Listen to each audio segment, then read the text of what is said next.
Bienvenidas, bienvenidos. Esto es Con Todo Respeto. Hoy un programa especial de Semana Santa con lo que ha pasado a lo largo de estos primeros meses del año.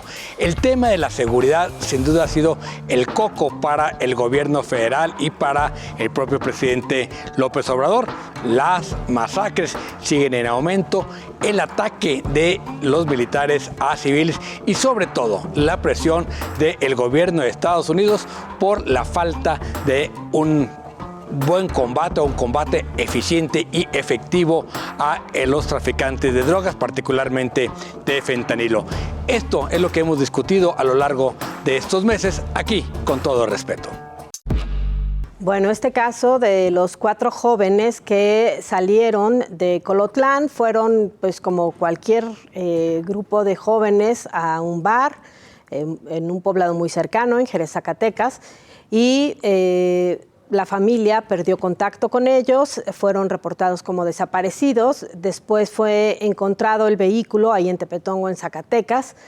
Muy cerca de donde estaba el vehículo en el que viajaban se encontró una fosa clandestina. Estaban 4 cuerpos ahí, fueron identificados primero las 3 chicas y posteriormente, hoy se confirma ya, pues efectivamente que los restos del 4.º cuerpo corresponden también a este joven que las acompañaba. Uno de estos casos que nos hacen sentir pues que va a ser un punto de inflexión o un punto de aparte en el tema de las desapariciones, pero que desafortunadamente ya hemos tenido varios de estos casos en donde queda clarísimo que es gente que no tiene pues nada que ver con la comisión de delitos que la que es víctima de desapariciones, Diego. Sí, lo que es terrible esta declaración del alcalde de no salgan porque no hay condiciones de seguridad. O sea, pero como la que dio ya el de Mazamitla, el de Tapalpa.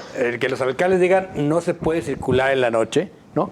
En una carretera federal, cuando se supone que la Guardia Nacional tiene presencia en toda esa zona. No, yo creo que cuando el gobernador viene, como ven, dice, no, pues aquí en seguridad todo está bien. Es decir, hay algo que no está funcionando, es decir, porque Vallarta está igual, ¿no? Hay muchísimos, Mazamitla está igual. Entonces, de repente empiezan a tronar las palomitas en todo el estado y pareciera como si efectivamente la única apuesta del gobierno federal y el estatal es que pase el tiempo. A ver, a mí me conmovieron las imágenes del viernes porque fue un tema que se fue platicando a lo largo de toda esta, largo y ancho de toda esta región limítrofe entre Jalisco y Zacatecas. Desaparecen el 24 en esta zona que ya se conoce como el Triángulo de las Bermudas porque ha habido más de una decena de desaparecidos, de los que en muchos casos no se sabe nada. Lo menos malo de este caso fue que por lo menos las familias tienen ya a los restos de sus seres queridos, los lloraron, los despidieron, pero hay muchas otras familias que no saben todavía dónde están sus familiares. Pero el viernes que salen del Instituto Forense los 3 cuerpos, porque el del joven todavía no lo confirman porque faltan unas pruebas. No, ya lo confirmaron hoy. Hoy, bueno, lo acaban de confirmar. Pero el viernes salen nada más los cuerpos de las 3 chicas. Y fue una ruta fúnebre de más de 100 kilómetros, donde en las comunidades salían a arropar a la familia, a acompañarlos en su dolor, pero también a decir, pues, ya hagan algo aquí. O sea, estamos hartos de la inseguridad que vivimos y de estar padeciendo esto cada rato, ¿no? De manera muy frecuente. Creo que fue un ejemplo de solidaridad, pero también un grito muy fuerte de indignación, que ojalá sea un punto de inflexión, pero como dices, siempre creemos que sea, pero nunca pasa, que anoten y que apunten las autoridades federales, estatales e incluso las municipales. Es terrible cómo se han apropiado de estos espacios públicos y de las vías de comunicación estos grupos delincuenciales que ya son capaces de desafiar a quien sea. Sí, a mí me llama la atención de este caso justamente la reacción social. Creo que si algo podría distinguir a este trágico episodio de otros muy parecidos es justamente eso que narrabas, Jaime. de las comunidades, de las familias, de los campesinos, la gente, los transeúntes saliendo a despedir a, digamos, integrantes de su comunidad, a solidarizarse con la familia y exigir justicia.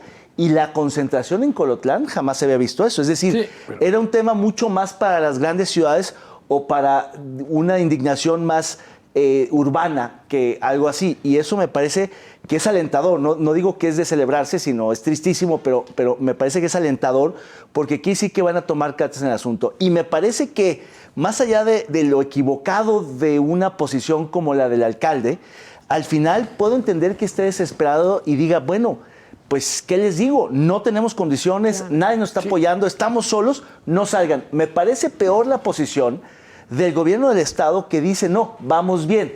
O como el clásico dice, estamos mal, pero vamos bien. Sí, no, bueno, eso ya es como de risa. No se supone que llegaron y desarmaron a la policía de Colotlán en la de Villaguerrero, por lo menos las investigaron, ¿no? O sea, estamos a 8 días de que se descubrieron los cuerpos. La Fiscalía no ha dicho esta boca es mía. Claro, a ver, yo en el tema de los toques de queda tengo mis reservas, porque luego es un poco lo que hace uno como papá, ¿no? Uno quisiera que los hijos fueran a cualquier lugar, pero terminan no dejándolos, ¿no? O monitoreándolos o recogiéndolos. O sea, todas estas medidas que tomamos me parece que se parece mucho a lo que están haciendo los alcaldes, como citabas el caso de Mazamitla. Tal vez si el gobernador hubiera escuchado o no se hubiera molestado con el cardenal cuando le dice que en la zona norte hay retenes en las carreteras y que no se puede circular en las carreteras de la zona norte, tal vez se tomarían otras medidas, se hubiera ¿no? hecho algo. Ver, exactamente. Y fue el cardenal Robles y también el obispo de Zacatecas. Claro. O sea, los dos dijeron, algo sucede aquí. Y con poco tiempo de diferencia. Aquí no podemos transitar ni nosotros con sotana. Claro, o sea, porque el territorio se perdió, ese territorio no hay control. Entonces, ¿qué le puedes decir a la gente? No vayas, o sea, no hay otra manera de ponerte a salvo. Y hay otro, que no sea un toque de queda. Antecedente. Lo de los obispos fue el año pasado, en el 22. Al principio de año. En el 22. Acuérdense en el 21 cómo 2 paramédicos que iban a llevar a un paciente de Colotlán a Zacatecas, también iban a llevar al enfermo, es más, dejaron al enfermo, venían de regreso y también a estos sicarios no les pareció que no se pararan o que pasaran por su territorio, los balearon y los mataron. Pero tampoco es que el presidente haya dicho nada en la mañanera. Se prometió que esa zona iba a haber una atención especial. Se dijo que iba a haber coordinación. Hablaron y que bueno, los gobernadores, los peor evaluados del país, por cierto, creo que hablaron de eso, que carnal, ¿tú qué hiciste para que te fuera tan mal, no? Pero no, o sea, el problema es que es territorio de nadie, ¿no? Sí, no es ese responsable ni Zacatecas, ni Jalisco, ni la Federación. Ni la Federal, claro. ¿No? Que además limbo, se supone totalmente. que hay mayor presencia federal. El presidente lo volvió a decir hoy, yo he reforzado la presencia militar en la zona. Pues entonces, claramente ¿dónde están? no que no sirve sirve para nada, claro. ¿no? Pero ciertamente había premura del gobierno de la República de entregar a Ovidio en esta visita de Biden. Tampoco se necesita tener evidencia para entender que iba a ser mucho más fácil que fluyera la agenda y los acuerdos si recapturaban al capo, uno de los capos más buscados. Capo del fentanilo, particularmente el capo del fentanilo en el cártel de Sinaloa. Sonia. Sí, yo me parece que no podemos separar la coincidencia de la detención con la cumbre. Sería absurdo pensar que están separados. Al presidente, por supuesto, que no le ha gustado que le estén preguntando sobre esta coincidencia, pero es muy, muy claro que lo que se buscaba era pues tender un puente en un tema que le interesa tanto a Estados Unidos. Y más después de todas estas versiones sobre la carga de detenciones de grandes capos hacia otros cárteles y la protección al cártel de Sinaloa. Sin duda, a ver, prueba de ello es que desde el 19 que escapa o que el presidente ordena que liberaran a Ovidio después de aquel operativo fallido militar conocido como el Culiacanazo, Ovidio hizo una vida normal en Sinaloa, en Culiacán y hasta en la Ciudad de México donde se le veía.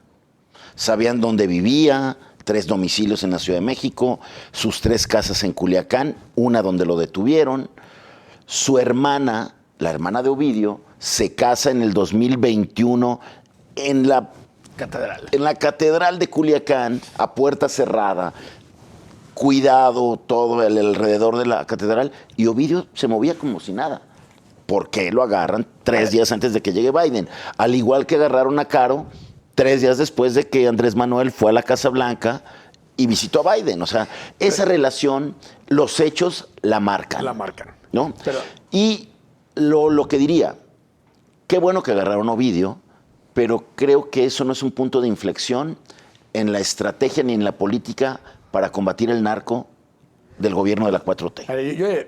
Cuando el presidente dice, yo ordené liberar a Ovidio porque podía desatarse daños colaterales, yo no me imaginé que estuviéramos pensando en 30 personas muertas, que es lo que hay en esta detención. O sea, la dimensión es enorme, son 30 personas muertas. Y 250 coches. Y 200 coches robados. A los ciudadanos que no tienen nada que ver.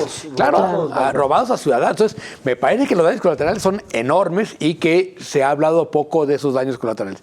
Y la otra es, después de esta captura, o sea, ya no puedes hablar, y de este incendio que hubo en Culiacán, en todo Sinaloa, no puedes hablar ya de abrazos, ¿no? Es decir, empezar los balazos. ¿Qué sigue? Es decir, si no hay una nueva política que vaya realmente por los lavaderos de dinero, por los líderes políticos que protegen el narco, por estas redes de protección en aduanas, en carreteras, porque la droga se sigue moviendo. Entonces, si no, estamos exactamente donde mismo que Peña y Calderón. Además deja claro que saben dónde están, ¿no? Claro. Exactamente. A ver, y hay una escalada, que eso creo que es lo grave. Tantos años de corrupción del Estado mexicano y de sus principales figuras, de Estado mexicano hablo del Poder Ejecutivo, del Judicial, del Legislativo, con los grupos del narco por años, hoy los hace sentir con la fuerza para ponerse al tú por tú con el Estado mexicano. Hoy les han matado, en este año, en este juego de toma y daca, a 3 altos mandos militares. Sí.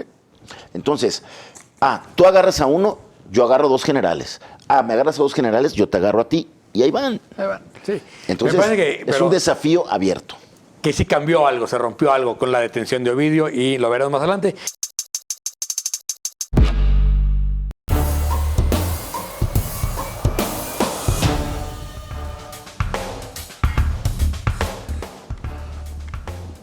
Gracias por continuar aquí con nosotros con todo respeto en este programa especial, en esta Semana Santa que nos está sirviendo para hacer un primer repaso de lo que ha pasado en el primer trimestre en el país, en el estado, en el mundo.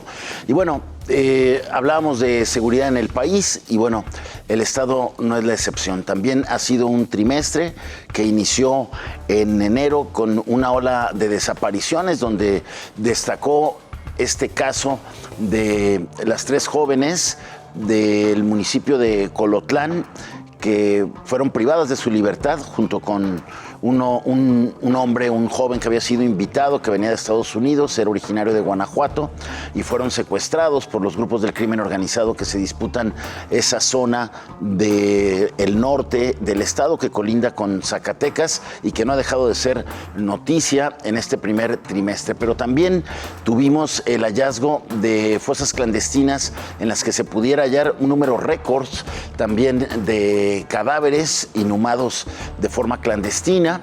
Y desde luego también el tema de los feminicidios que también empezaron con todo en este año y que fueron visibilizados con una enorme potencia en las pasadas manifestaciones del 8 de marzo. Aquí el repaso. El tema de las desapariciones en Jalisco sigue siendo quizás lo más triste, lo más desagradable que ha pasado en este sexenio. Y no hay, ni por parte del gobierno del Estado, ni por parte del gobierno federal, una atención a lo que está pasando. El presidente desdeñó, dijo, bueno, ahí está el subsecretario Encinas para atender el caso, él está atendiendo el caso, pero por atender el caso entienden simplemente hacer el papeleo. ¿Cuáles son las causas de la desaparición? ¿Por qué está sucediendo este fenómeno? ¿Y cómo lo podemos evitar? Eso es lo que está de fondo y que nadie quiere discutir, David. Sí, desgraciadamente hay dos cuestiones que me parece que han generado esta crisis, que ya es totalmente desbordada. Uno, la falta de prioridad presupuestal, política, de atención institucional a un asunto que requeriría un vuelco, un viraje muy drástico de parte del gobierno en el rumbo del Estado. Es decir, frente a lo que está pasando, tendría que haber medidas mucho más drásticas y no las hay. Y segundo, mucho más triste, es la falta de empatía, de sensibilidad, de apertura de las autoridades con un tema pues que es muy triste y que tiene a mucha gente pues en la desesperación total. Porque una cosa es que no tengas suficientes ministerios públicos, otra cosa es que no tengas suficiente presupuesto, pero una muy distinta es que no tengas esa paciencia mínima, esa conexión de solidaridad con las familias y los parientes de las víctimas. Y eso, y el Estado carece de ambas. Entonces no se ve para dónde. Pero el desdén es una forma de no solo de minimizar el problema, sino de quitárselo de encima, decir esto para mí no existe, ¿no? Yo iría más allá. Yo creo que el desdén es una forma de violencia y una aportación al olvido. Y que desde la visión institucional es muy rudo, ¿no? Es durísimo que el propio presidente apueste al borrado de las personas que no encontramos y al olvido de las personas que no encontramos. Es increíble que a estas alturas del partido no se haya hecho desde el Estado un buen estudio de sí. por qué las desapareció, sí. Es decir, a qué están vinculadas. Habiendo tantos casos, ya era momento de decir, oye, sucede en este grupo de gente, en estas colonias, tenían este tipo de problemas, este tipo de relación, porque siempre dicen en algo andaban metidos. Bueno, ¿en qué andaban metidos? Sí. ¿O por qué? Fíjate. Y no hay para nada ni siquiera esa preocupación por entender el fenómeno. Mira, yo creo que Margarita Sierra hizo una mesa de análisis con los colectivos que en principio iba bien, ¿no? Pero después no sé, yo no le seguí la pista o finalmente se fue ya López no. Mateos a hacer otra mesa. Cierto, supongo, a un segundo piso. Pero sacaron dos documentos sucintos. Uno es específico, dedicado a un poco el análisis de las desapariciones de mujeres y niñas, sobre todo en etapa de adolescencia, que dicho sea de paso, es muy delicado sacar ese tipo de informes por el riesgo de estigmatización y por el riesgo de violación de los derechos humanos. Entonces, un poco por eso no se animan a hacer la escritura. El documento me parece que es un documento, insisto, muy sucinto, pero cae en lo mismo, ¿no? Otra vez en decir, en lugar de ser un documento de análisis y un documento que desate elementos preventivos, es simple y sencillamente decir, esto está pasando, pero no nos dicen exactamente dónde ni nada por el estilo. El otro documento también era un documento de análisis muy sucinto que ni siquiera se iba a la geolocalización. Y hoy en día a mí me parece vital, importantísimo, todos los documentos internacionales de prevención de la violencia de género, por lo menos en los que hemos participado y los que hemos presentado, todos ya hablan de geolocalización. Claro. O sea, geolocalización, lo es ver patrones, ¿no? de referencias, de experiencias de prevención, de lugares en donde las comunidades se conjuntan para hacer análisis situacionales, ¿no? Caminatas vivenciales y todo este tipo de cosas. Y me parece que nadie está volteando a ver a ese tipo de estudios internacionales, que además pues ya deberían de tener como todo un background, ¿no? O sea, es el Estado, tiene la tecnología para hacerlo, ¿no? Y la obligación. Claro. Y los recursos y Exacto. la fuerza. Tiene absolutamente todos los elementos para entrarle, salvo voluntad política. Otra cuestión que me impresiona es que cada vez hay más casos cercanos a muchos conocidos donde el fenómeno se empieza a acercar. Es decir, antes era un tema de la gente que estaba cerca o metida con el crimen organizado, de barrios lejanos que nadie ubicaba, pero ahora resulta que hay desaparecidos por todos lados, y pongo el ejemplo de este jesuita que levantaron y que lo tiraron allá en Sinaloa y que están ahorita averiguando qué pasó, pero ¿no?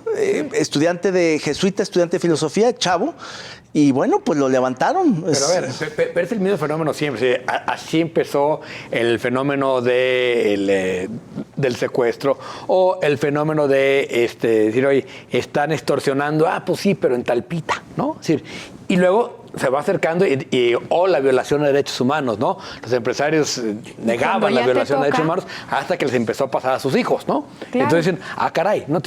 Creo que es un poco el mismo fenómeno, es decir, primero el desdén no solo del gobierno, sino social, hasta que te empieza el fenómeno, ¿sí? A capturar y a llegar, ¿no? Pero en este caso, el específico del Estado, me parece que sí hay una estrategia de invisibilización. Sí, ¿no? Sí, permanente.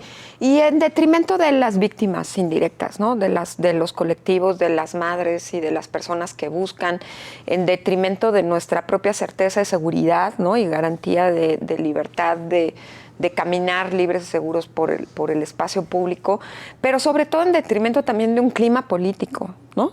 Y ahora en este momento lo que sucede es que el clima político preelectoral que está aquí desde hace muchísimo tiempo, pues tendrá que tocar sí o sí estos temas y no veo a nadie que esté pensando, ¿no? En una estrategia integral, en una propuesta, en cómo entrarle al asunto, ¿no? Porque entonces también, pero las colectivas, los colectivos, las personas buscadoras ya están curados de espanto, ¿no? Y no se van a querer sentar con cualquiera a dialogar sobre este tipo de circunstancias. A mí, ¿sabes qué me preocupa mucho?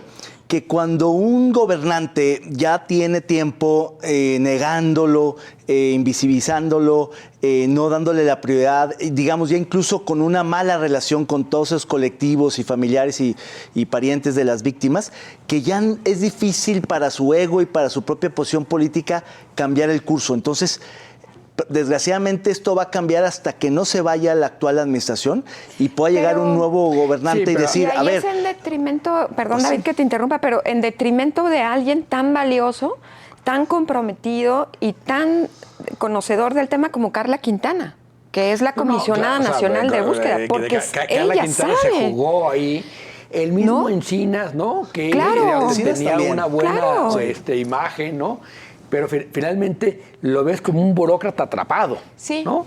No un burócrata, como un activista en una... Pero a ver, fue jefe de gobierno de la Ciudad de México, es un político de mucho empaque, ¿no? Pero no un burócrata. Y de repente acabó convertido en un burócrata. Es decir, porque lo que ves que hace Encinas es simplemente decir... Como administrar la crisis, ¿no? Hacer el conteo y venir y decir, pues sí, qué barbaridad, pero no ha habido un cambio en la política desde que está Encinas ahí. ¿Y no será que no saben para dónde cambiar? Es decir, a veces me pregunto si tienen idea de, no digamos hacia dónde ir, sino idea de la magnitud y las causas y las raíces del fenómeno. No, a ver, pero yo creo que no saben, no están perdidos. 4 años y medio llevan las dos administraciones. Yo creo que sí saben, ¿no? Pero están rebasados. Sí, ya es momento que dijeran, oye, a ver, otra vez, simplemente dónde se dan y por qué. Es decir, qué rangos de edades, en qué estaban los chavos, qué tenían de características comunes las mujeres y los hombres desaparecidos, ¿no?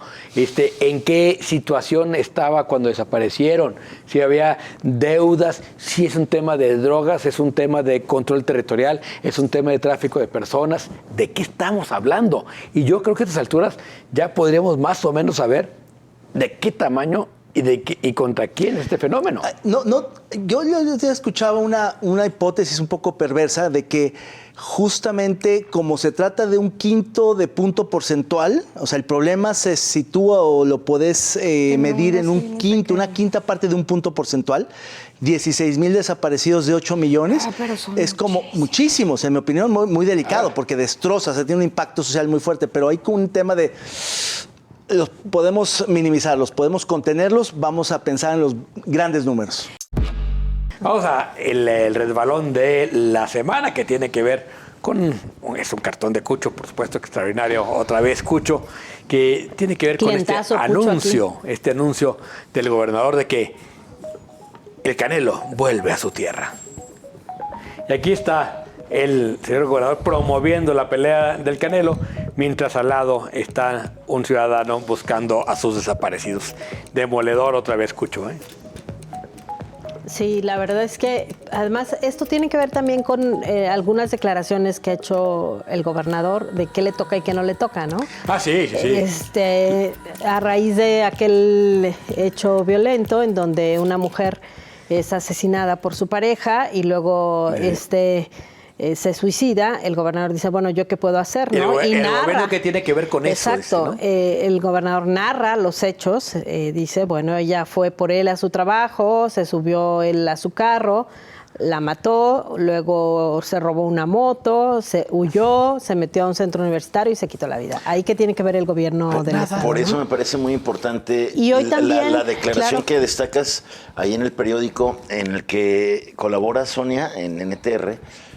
El haber destacado esta entrevista con Paola Lazo. Con Paola Lazo, la titular de la Secretaría de Igualdad del Estado, donde dice que efectivamente el año ha empezado con una gran violencia contra las mujeres y que eso claramente indica que hay desajustes y que hay errores en la política de Estado, en la política pública, para tratar de erradicar esa violencia. Y me parece muy bien que la secretaria, que no tiene los resultados que quisiéramos, pues por lo menos tenga esa conciencia. A la declaración que dice Sonia se suma la de hoy, dice, y aquí viene a Casa Jalisco. Exacto. No tiene nada que venir a protestar aquí. Las familias de los desaparecidos. Si quieren información, vayan a la fiscalía, ¿no? Decir, oye, a ver, te están interpelando como gobernador, nadie está pidiendo información, está pidiendo es que se haga algo, y otra vez se lava las manos, se desmarca. Y bueno, pero sí, hay cosas más importantes como organizar peleas porque vamos a cumplir 200 años como Estado libre y soberano. Claro, yo creo que el gobernador ha sumado una serie de declaraciones muy desafortunadas. Sí. Le podemos poner también la de hoy, relacionada con la presunta agresión a las custodias del centro femenil, en donde él dice que ya le firmaron una carta a todas las que ahí trabajan y dicen que no pasó nada, ¿no?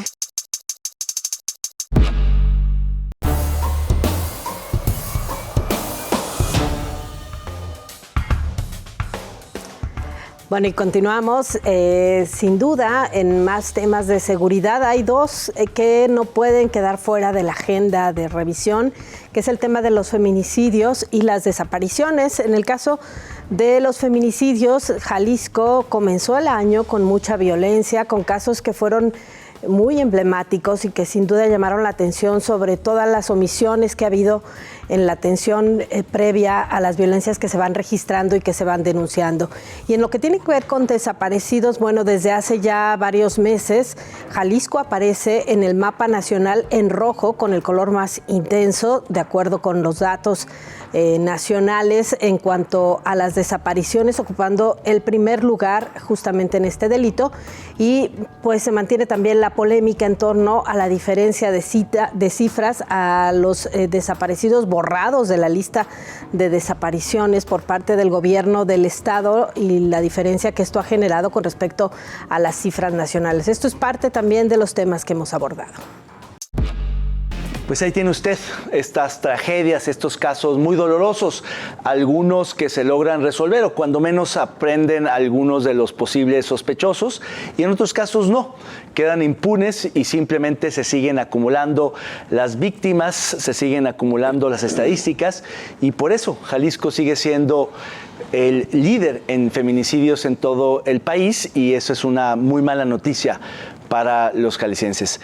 No sé, Sonia, ¿tú cómo ves esta situación que semana a semana da mucho de qué hablar?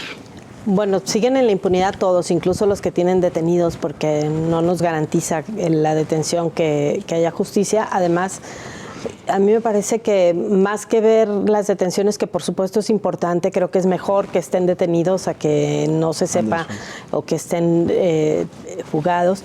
Pero creo que tendríamos que dar unos pasos hacia atrás para revisar qué fue lo que pasó, que terminó en un feminicidio, ¿no? Casi siempre los feminicidios, o por lo menos los casos que han sido más mediáticos, nos hemos dado cuenta que hubo mucha violencia previa y casi siempre mucha violencia denunciada ante las autoridades, y estos casos no son la excepción. En el caso de Alondra, la chica de Poncitlán, ella ya había presentado una denuncia en contra de su pareja que la tenía secuestrada y la sometía a violencia muy fuerte. e incluso 2 días antes del feminicidio, según lo que comparte su familia, ella le pidió apoyo a los papás fueron a la policía para pedir el apoyo y poder sacarla de la casa en donde estaba con los 2 pequeños. Es decir, las autoridades sabían que ella estaba sometida a esa violencia, va y presenta la denuncia, les dice además que él tiene armas en su casa, armas de fuego, y le piden que primero siga toda la burocracia esta absurda que implica presentar una denuncia, y entonces es cuando él se alcanza a dar cuenta de lo que está sucediendo, va a una oficina que es de la Fiscalía. Nada menos que el Ministerio Público, exactamente, ¿no? Y ahí mata a Alondra y a su mamá. Es decir, es cierto que, como declaraba el gobernador, es muy difícil tratar de evitar la violencia de los hombres, de ir contra los agresores, pero también creo que es muy importante que las autoridades empiecen a revisar todas estas omisiones que hay, porque casi siempre, yo insisto, por lo menos en los casos que han podido revisarse, cuando hay un feminicidio hubo mucha violencia anterior y hubo mucha violencia denunciada oficialmente ante las autoridades. Hay muchas señales de alerta, ¿verdad?, a las cuales no se les presta suficiente atención.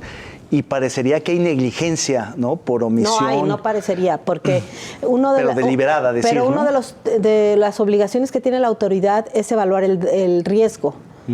Es decir, no es lo mismo que tú digas, me silban por la calle cuando paso por una obra, a que tú digas, vivo con mi pareja, me tiene secuestrada y tiene arma de fuego, ¿no? Ahí la autoridad está obligada a evaluar el riesgo que corres y establecer las medidas de seguridad adecuadas, ¿no? Entonces, creo que eso no está haciendo la autoridad. Claro. Jaime, ¿tú qué estás viendo?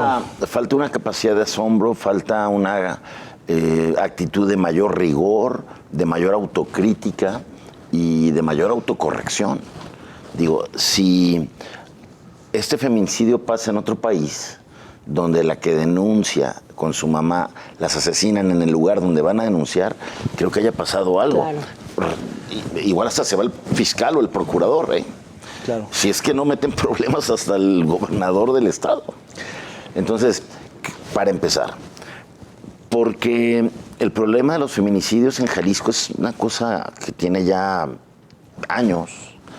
En 2022 Jalisco terminó en el top 3 o dentro del top 5. Es que no, el problema de Jalisco es la clasificación del delito. Somos el tercero en muertes violentas de mujeres. Sí. Pero luego ya en feminicidio somos el séptimo, sí, ¿no? Porque ganan con la clasificación del delito. Por ejemplo, hubo 19 muertes violentas de mujeres en enero. Solo 6 de ellas se clasificaron como feminicidios. ¿Y cuál es la diferencia? La pena. Pero esas 19 muertes fueron muertes violentas de mujeres que se encontraron en su casa, muertas a golpes con un balazo, golpeadas, en fin.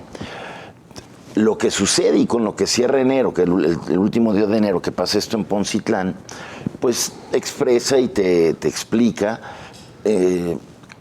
todas las ineficiencias, los desajustes institucionales que hay para hacer efectivos estos instrumentos, alertas de género, mecanismos de protección, los pulsos de vida, en fin.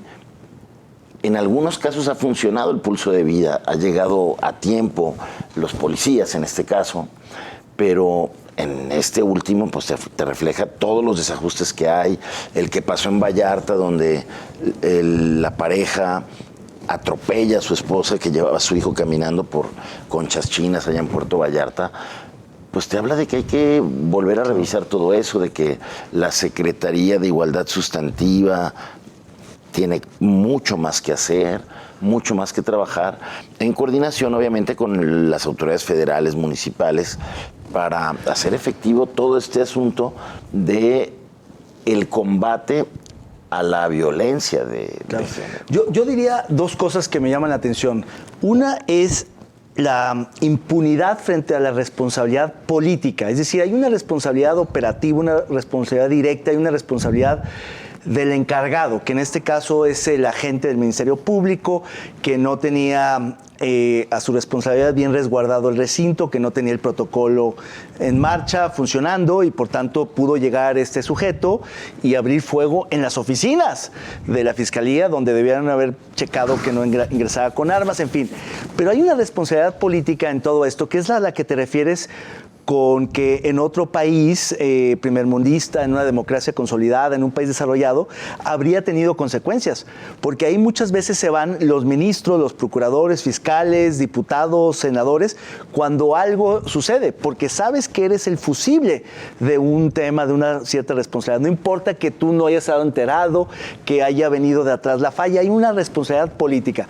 Y segundo, que creo que todavía no ha habido un caso suficientemente cercano al círculo rojo, a la élite, a la clase gobernante que simbre al Estado. ¿No? Y el tema de la cuñada de Mirza Flores. Bueno, pero no llegó a escandalizar tanto porque no hubo violencia intrafamiliar, pero hasta cierto grado, ahorita me corrige si no. O sea, ¿había que matarla para que cuente o cómo? No, pero claro, pero finalmente... Pues sí, tristemente, para que hubiera sido un escándalo que detonara marchas, protestas, una movilización ciudadana mucho mayor, posiblemente tendría que haber sido víctima. Desgraciadamente, así ha sucedido con las marchas que históricamente ha habido en el país. ¿Te refieres a que le pegue a algún político importante o algún empresario? No estoy seguro cuál sería la hipótesis para detonar esa, digamos, indignación social que pueda... Creo que el caso de Wendy, la chica que venía sola desde Puerto Vallarta, detonó una cierta movilización. Y tal vez el de Luz Raquel, ¿no? Por el nivel de violencia. De saña. Exactamente. Yo lo que creo es que tiene que haber un alto y empezar otra vez a revisar qué es lo que falló, porque además ha habido recursos, se han creado nuevas instituciones, pero además hay mucha corrupción todavía en los procesos legales. Es decir, hace poco nosotros nos conocimos un caso de una chica que tiene pulso de vida y la juez ordena la reinstalación del marido con amenaza de muerte en el domicilio conyugal. Pues es algo inaudito. Y pasó. Y pasó porque la juez que lleva el asunto recibió la orden de alguien del Poder Ejecutivo para que resolviera en ese sentido. Y hablando del tema de Mirza, yo no lo entendí muy bien. ¿Qué pasó ahí? ¿Había violencia entre su exmarido y ella? ¿Algo así? No, ¿pero era la prima o quién era? Es la esposa del hermano del esposo de Mirza, o sea, la concuña de Mirza. Okay. Sí, que hubo toda una red de protección ahí. A ver, el no hacer justicia con perspectiva de género crea impunidad y a la vez la impunidad te genera más violencia contra las mujeres. Si no hay, como todos los delitos, si no hay un castigo ejemplar, pues eso se sigue dando, y más si hay esquemas de protección como el que se teme se pueda dar en este último brutal casi feminicidio, porque pues afortunadamente la víctima está con vida, luchando por su vida, pero cuentan que puede haber ahí todo un mecanismo y un esquema de protección que ha sucedido. Digo, no es un caso de violencia extrema, de violencia contra la mujer, pero es un caso de violencia el que acusa al magistrado en fuga, a José de Jesús Covarrubias, donde tiene un año prófugo, con todo un esquema patriarcal de protección. Y prófugo viviendo en la ciudad, que es lo... Entonces, ni siquiera se tuvo que ir de la ciudad. Ese es un factor que no coopera y no abona en detener toda esta violencia. Claro. Si hay esos esquemas de impunidad que lo permiten.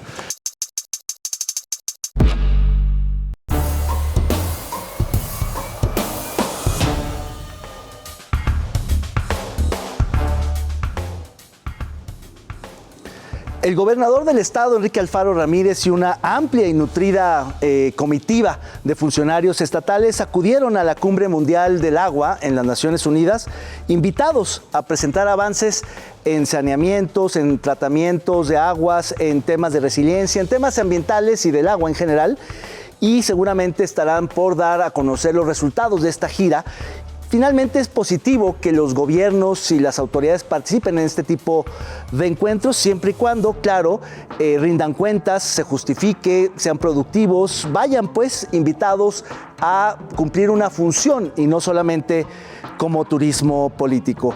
Y es que en pleno estiaje en Jalisco estamos viendo las presas semivacías, una presión hídrica sobre muchísimos municipios. El 97% del territorio del estado ha sido declarado en sequía.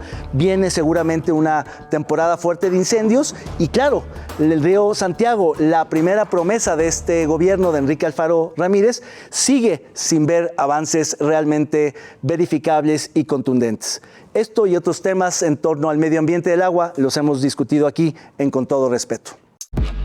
Un tema que nos ha hecho reflexionar sobre el tema del cuidado del uso de este recurso limitado, como es el agua, y todos los retos que hay, por ejemplo, en nuestra área metropolitana para traer más agua. En este tuit que anuncia y que promocionó el propio gobierno en el tema de esta gira que hizo el gobernador, que está haciendo el gobernador en Nueva York, donde en la ONU, en la Organización de las Naciones Unidas, expondrá esta política pública de la recolección de agua de lluvia en los llamados nidos de lluvia, Sonia. Híjole, me parece que este tipo de giras que han estado realizando el gobernador y otros funcionarios son solamente turismo político, porque además están partiendo de mentiras, de datos que no son reales y de situaciones que son muy complejas. Citaba David un dato que además acaba de surgir, ¿no?, con respecto a que 97% de los municipios en el estado enfrentan problemas severos de sequía. Y el gobernador en su presentación dice que van a presentar el gran manejo que han tenido para evitar justamente los problemas por la falta de agua. Se asegura que hay una solución y que hay avances en el tema de la infraestructura hidráulica para el abasto de agua a la zona metropolitana de Guadalajara, cuando ya vimos que el avance en realidad es que abrieron las ventanas en la presa El Zapotillo, que es cierto, esto permitirá que el proyecto del Zapotillo avance, pero que le hagas estos agujeros, como dicen los habitantes de Temacapulín, a la presa y consideres es un avance en la obra o en el proyecto, me parece como que sí es un poco manipular la información. Pero además está el tema del río Santiago, que siguen presumiéndolo como si hubiera un logro cuando es clarísimo que no ha habido avances en el tema de la contaminación. De ejemplo, la última cumbre mundial de medio ambiente, la COP, del Cairo, Egipto. Donde hicieron un convenio Jalisco y Nuevo León. Jalisco y Nuevo León, claro, en el Cairo. Es una joya irse a reunir en las pirámides de Egipto. ¿Tú crees que van a ir los representantes de Rusia, de Alemania, de Holanda, que si algo sabe de agua, a escuchar lo que ha hecho Jalisco? Es que lo que iba a comentar es que justamente parte de estas cuestiones de las participaciones en eventos de la ONU es que en realidad no sabes bien en dónde están. Claro. Si están en las sesiones de tomadores de decisiones con los funcionarios de Naciones Unidas, o rentaron un salón anexo en el Hotel Hilton y le pones unas pantallas, o ya tiene, pues, y sacas eso. Como algunos que andan paseándose diciendo que los invitan fulano y perengano. Pero también no Clemente anda por allá invitado por Columbia University, ¿no? Y algunos dicen que en política no hay coincidencias. No, lo que hay es reincidencia. No, el caso, a mí me parece, de Clemente lo invita la sociedad de alumnos, no la universidad, sino los alumnos mexicanos. Sí. Y como eso se vale pasear, aunque lo reconoció. Es una universidad en la que ustedes fueron compañeros, ¿no? No, ni él ni yo. La de Columbia. Él estuvo en New School y yo en NYU. Pero estas cosas de Naciones Unidas, que trabajé yo ahí, me acuerdo mucho que había como estos salones anexos, y era nomás pasar a tomarte la selfie con la bandera de Naciones Unidas y listo. Es muy eso. Bueno, hay que ver qué resultados. Hubiéramos podido comprar un par de banderitas ahí en Obregón. No, están en el de la amistad, en el Centro Internacional de Amistad, hay banderas de la ONU. Sí, las encargas en Obregón te las traen, hombre. Te las traen. ¿No? Sí, a mí me parece una payasada. Realmente una payasada este turismo político. Coincido con Sonia, ya nada más es para pasearse, llevar el montón de funcionarios. Son muchos funcionarios. A Nueva York. ¿La delegación de cuánto es? ¿De cuántos funcionarios van ahora a esta gira de Nueva York? Como 8 o 12 por ahí. Ahora, si vemos... Es la misma bolita de siempre, ¿eh? El del ¿sí? agua, la del Ivenplan, al nuevo de medio ambiente, los mismos más o menos que... Y el que toma videos y las fotos, porque eso sí. Son como 8, ¿eh? Sí. El que toma video, el que lo sube a redes, el que edita, sí. El que levanta el pajarito porque sonríe. No, es importante. En esa gira. Y yo creo que en per se no son negativas. El problema es abusar de esos recursos. Recuerdo estos senadores que también se los apañaron en la misma COP de Egipto, que ni siquiera ellos entraron, les dio flojera. Ellos de plano se fueron al shopping mall y a las pirámides y tal.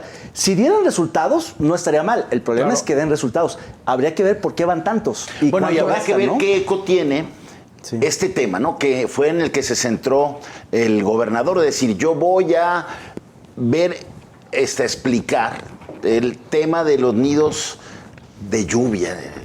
Habrá que ver qué reacciones genera ese sistema allá. Por cierto, que allá anda Gleason, por cierto, que es el autor de eso. Un académico que sí está en los paneles principales. Bueno, y en la agrupación mundial que tiene que ver con captadores de agua. Donde dice que sí le reconocieron, o evaluaron bien el sistemita del nido de agua. Sí, a ver, es que... ese es otro gran tema, los famosos nidos de agua. A mí me parece hasta cursi el nombre, ¿no? Tengo un problema ahí. A Diego le gustan más los de amor. Que no, pero sí. Me parece que los de agua. Eso de captar agua y lluvia ha sido... Es una idea que el hombre empezó como allá en el Pleistoceno inferior, yo creo, ¿no? Sí. Y el gran avance de la humanidad fue resolverlo de manera colectiva, no de manera individual. Pero bueno, ese es otro tema. Bueno, pues ya platicaremos de los nidos del agua una vez que veamos la reacción de los trabajos de esta delegación jalisciense allá en Nueva York, en las estaciones del metro, en fin, de todo donde han promocionado esta visita. Lo que no hemos logrado, creo yo, es entender que este es un problema, digamos, estratégico, porque el futuro de la ciudad está ahí. Y yo creo que pasa por 3 cosas. Uno, por entender que la gestión del agua no es en la ciudad, sino, y eso digamos, hay que reconocer que el que lo ha hecho muy bien, y de hecho se trata el Museo de Ciencias que está hoy parado, es entender el impacto de la ciudad en 200 kilómetros a la redonda. Si no gestionamos 200 kilómetros a la redonda de la ciudad, el agua no va a llegar nunca. Y hay que gestionarla en lo agrícola, que se desperdicia muchísimo. Los campesinos lloran mucho, pero... Y se contamina más también desde el campo, ¿no? Y en las fuentes que traen el agua a la ciudad. Luego, en lo que tiene que ver con ya la gestión propia del agua, la distribución, que nadie sabe bien a bien cuánto se pierde, cuánto se filtra, porque de repente se agarra el dato de dotación contra el de facturación y ahí está la pérdida. Pero hay una pérdida que es administrativa, otra pérdida que es física y otra pérdida que es estrictamente, digamos, de cobranza. Entonces nadie sabe realmente cuánto se va. ¿Necesitamos invertir las tuberías? Sí, pero por una cuestión, digamos, no, de que necesitamos más eficiencia. Y la tercera tiene que ver ya propiamente con cómo gestionas el agua en una ciudad donde ya hoy 1 millón no tienen agua segura, sea por calidad o por cantidad. Porque los que toman agua de los pozos, los nuevos fraccionamientos, le están dando un agua de pésima calidad. Claro. Y los más pobres ni siquiera tienen agua entubada. Entonces, hay 1 millón que no tienen agua hoy y que ya, digamos, ahora que el futuro los alcanzó. Está esta parte, ¿no?, de lo que pasa con las concesiones, que además las que tienen las embotelladoras, las que tienen, por supuesto, las grandes industrias. Y sí, el campo, pero aun cuando en el campo hay un consumo más alto que el de las ciudades, podríamos entenderlo porque es también lo que nos vamos a comer. Pero hay que tecnificar el riego, es decir, por se supuesto. riega muchísimo, digamos, con sistemas muy arcaicos todavía. Aunque cada vez producimos menos alimentos, claro. Entonces también ahí es una parte. Pero hay otra, el tema del millón, que es como todas estas cifras que luego sueltan los políticos. Yo también creo que tendríamos que revisarlo, ¿no? Sí, claro, esa es la cifra que ha dado el gobierno del Estado. ¿Qué pasa con el millón? Pues que allí van los departamentos también, claro. Todos estos departamentos que construiste y que no tienen acceso al agua, porque las factibilidades del CIAPA se dan en el escritorio. Es decir, ahí pasa por ahí la tubería, Sí, pues por ahí pasa. Sí. Antes alimentaba un hogar, ahora va a alimentar un edificio de 2,000 departamentos. Por supuesto que tienes 2,000 departamentos que no tienen agua. Creo que esa parte también tiene que revisar. Es mucho más fácil gestionar una ciudad densa porque donde perdemos agua es en el transporte. Pero ¿sabes en qué está basando el éxito? Que ya con esto cierro, el gobierno del Estado, en que estamos mejor que hace 2 años, cuando, como bien señalas, hace 2 años no tuvimos un problema de sequía, lo que tuvimos fue una muy mala decisión del CIAPA que no sabía dónde cerrar y dónde abrir compuertas. Claro. Se le secó la presa, no desasolvaron y por eso hubo una crisis de agua, no es porque hubiera menos agua. Y que fue después de todo este relevo del personal técnico del CIAPA que tenía años ahí. Claro. ¿No? Por supuesto. Y que sabía qué botones agregar apretar, como un cuarto elemento o eje de entendimiento de la gestión integral del agua, el tema de la reutilización y el tratamiento de aguas, que es ya después de la distribución y de... Claro. Es decir, tiramos tanta agua, se desperdicia tanta agua que, ya hay cada vez más plantas potabilizadoras,